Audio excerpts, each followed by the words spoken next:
The king was now very angry. He marched the woman down through the town and up another mountain where he had the royal iron maker shape a thick bracelet of iron.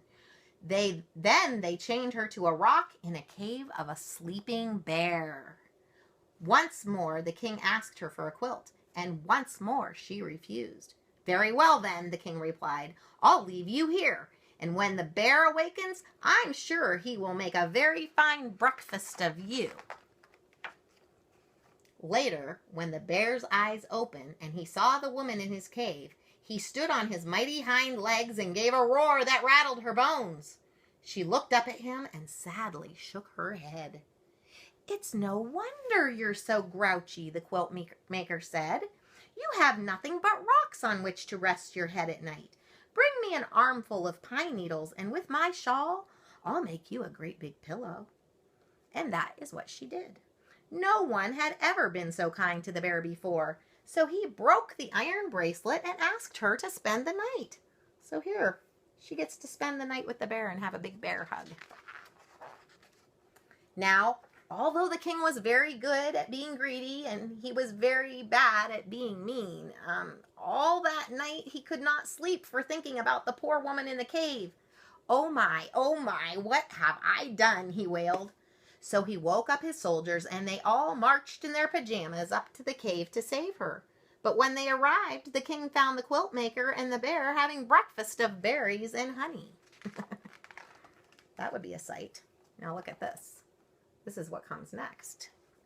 Now the king completely forgot about feeling sorry and became angry all over again. He ordered the royal island makers to build an island barely big enough for the woman to stand on her tiptoes. Once again, the king asked her for a quilt, and once again she said no. Very well, the king replied. Tonight, when you're too tired to stand and lie down to sleep, you will drown. And the king left her alone on the tiny island. Shortly after he left, the quilt maker saw a sparrow flying across the great lake. A cold, fierce wind was blowing, and it did not look like the poor bird would make it to the shore. The quilt maker called to him, and he stopped to rest on her shoulder. The poor, tired sparrow was shivering, so the woman quickly made him a coat from scraps of her purple vest. When he was warmed and the wind had stopped, the bird flew off, but he was very grateful to the quilt maker for what she had done. Soon the sky darkened as the air filled with huge clouds of sparrows, thousands of wings beating together. Then they swooped down, lifted the woman in their little beaks, and carried her safely to the shore. A little kindness goes a long way. Again that night, the king could not sleep for thinking about the woman alone on the island. Oh my, what have I done? He moaned. So he woke up his sleepy soldiers again, and they marched in their pajamas down to the lake to set the woman free. But when they arrived, she was sitting on a tree limb, sewing tiny purple coats for all the sparrows. Oh, I give up, the king shouted. What must I do for you to give me a quilt? As I said, the woman answered, give away all the things you own and also a quilt for you. And with each gift that you give, I'll add another piece to your quilt. I can't do that, cried the king. I love all my wonderful, beautiful things. But if they don't make you happy, what good are they? The woman replied. That's true, the king sighed, and he thought about what she said for a long, long time. So long that weeks went by. Oh, all right, he finally muttered. If I must give away my treasures, then I must. The king went to his castle and searched from top to bottom for something he could bear to give away.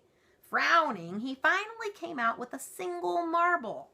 But the boy who received it smiled so brightly in return that the king went back for more things. Eventually, he brought out a pile of velvet coats and went about the town giving them to people dressed only in rags. All were so pleased that they marched up and down the street in a grand parade. Still, the king did not smile. Next, the king fetched 100 waltzing blue Siamese cats and a dozen fish that were clear as glass. My goodness, he had a lot of stuff. Then the king ordered his merry-go-round with real horses to be brought out. Children cried with delight and cartwheeled around him, and just the smallest of smiles began to show on the king's face. The king looked about him and saw the dancing and merrymaking and all the happiness his gifts had brought. A child took hold of his hand and pulled him into a dance. Now the king really smiled and even laughed out loud. "How can this be?" he cried. "How can I feel so happy about giving my things away? Bring everything out. Bring it all out at once." Meanwhile, the quilt maker kept her word and started making a special quilt for the king. With each gift that he gave, she added another piece to his quilt. So the king kept on giving and giving. When at last there was no one left in town who had not received something, the king decided to go out into the world and find others who might be in need of his gifts. But before he left, the king promised the quilt maker he would send a sparrow back to her each and every time he gave something away. Morning, noon, and night, the wagons rolled out of town, each piled high with the king's wonderful things.